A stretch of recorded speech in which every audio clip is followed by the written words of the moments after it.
Have you heard of BGE, big goal energy? I'm not talking about a big goal in a hustle kind of way, but rather about the possibility of using a big goal as a self-coaching tool.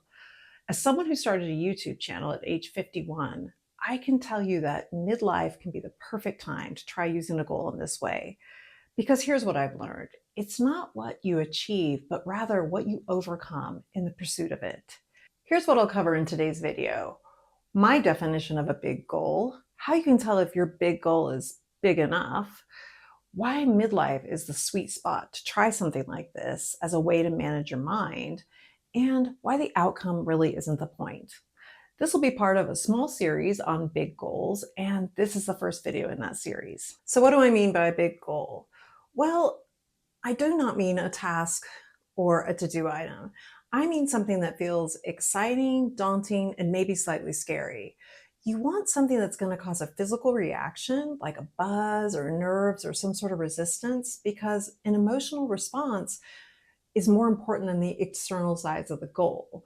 So if you're not feeling any of those things, you may not be thinking big enough. And creating a big goal should be kind of fun. It should allow you to dream again and think about things that you've always wanted to do.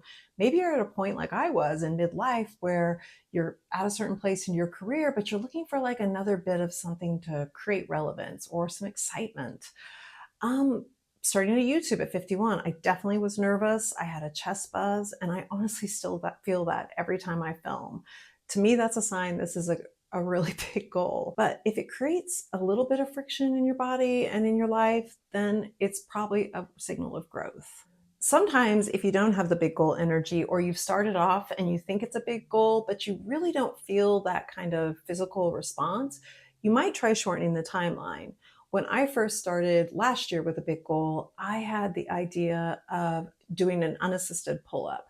And so I gave myself a year to do it. I was thinking, yeah, that's plenty of time. I need to get strong. I need to do some specific exercises and research, etc.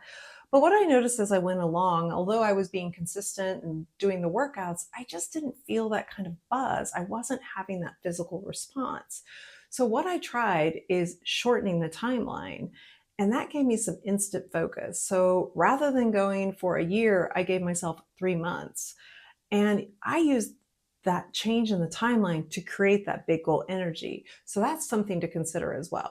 So when I said the outcome doesn't matter, that's not to say that you shouldn't have an endpoint.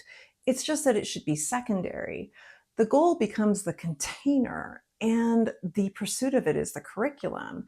And what I mean by that is that even though you may not achieve that endpoint, you're going to gain so many strategic byproducts on the way. So for example, I had as my original goal for my YouTube channel that I want to have a monetized channel in 1 year. Now, turned out I didn't, but I gained so many skills while I was doing that. I learned how to edit. I learned how to better film myself. I also brought up all sorts of self-doubt that I had to overcome and gained confidence. And there was so much resistance that was revealed about how I looked, if it was, did I have anything to say? And by consistently showing up to that big goal, I was able to really address a lot of that and overcome it. That's not to say it still doesn't come up for me now. So even though I didn't finish that goal of getting monetized, I learned a lot about myself. I gained a lot of data and useful information about YouTube. I also increased my awareness. And I built some momentum to take me into the next phase using those skills that I gained in that first year. So why take on something like a big goal in midlife? Well, for me, I noticed that I had more self-awareness at this stage. And so I had a sort of second season energy where I was prepared to try something where I could pace myself, I could notice what was coming up with myself, and I could actually intentionally plan to do something that would cause a bit of discomfort so that I could learn and grow from that. Earlier in my life, I would just plow through to goals. I was definitely fixated on the outcome, and the energy was definitely more urgent.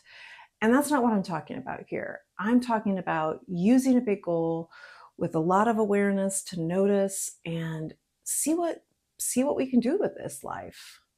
The other thing at this point in my life is that I have a lot less tolerance for wasted time. I don't know about you, but after my 50th birthday, I realized like, I hope I'm at midlife, but we can go anytime. And so when I have a big goal and I am structuring it in my life, I don't want to waste a lot of time. That's how I feel about even with my videos. I have since learned to give myself a certain amount of time to do videos, a certain editing.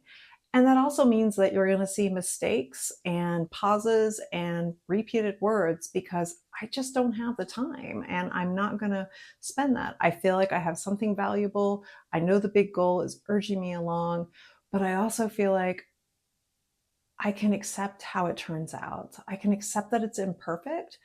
And that's actually part of the point. Building on that, I've actually found that having a big goal can help me manage my mind in that my brain tends to, if left to its own devices, just kind of reel out an anxiety. So if I don't have something that I'm intentionally working on, like a big goal, then I find I'm more prone to scroll or worry about what's happening in the world that I can't change. And, I just tend to go negative. Whereas if I have a big goal, it gives my brain some structure, a sense of purpose, and it allows me to kind of plan out my weeks and days with tasks related to that goal, giving my brain less time to like go fool around and get itself into trouble. It means that I'm using those weekly and daily tasks to kind of calm my anxiety, and there's less spiraling and more attention about my life in general. So, this is kind of an added benefit that I've noticed when I have a big goal, but it's definitely one I want to mention and share with you as another pro to big goal energy. So, what can you expect? Even if you don't finish this goal, you're still going to gain those skills of confidence, trust in yourself, and emotional regulation. It's also going to help give you something that is just yours. So even though I only did one assisted pull up, I was able to do that. And I was very proud of myself. And having a YouTube channel, although I think I have something of value to share with others, and that's the main reason I wanted to start, I also have this thing that I can look back on and say, hey, I created that. Again, that feels amazing. The other thing is that it will normalize this idea that you're going to have resistance when you're pursuing your big goal. Every time I want to hit record, I feel all those emotions come up again about how I don't like the way my hair looks or my skin looks old or whatever it might come up. It starts to normalize that and expect it. So then I know that nothing's gone wrong. I don't expect to show up and always want to do it. I show up and do it anyway. And this is what builds the self trust. So if you're thinking this resistance, this doubt, these excuses, it makes it sound like it's not working. We're going to talk about that in our next video when you'll realize that is exactly what the goal is supposed to be doing. So stay tuned for that and see you there.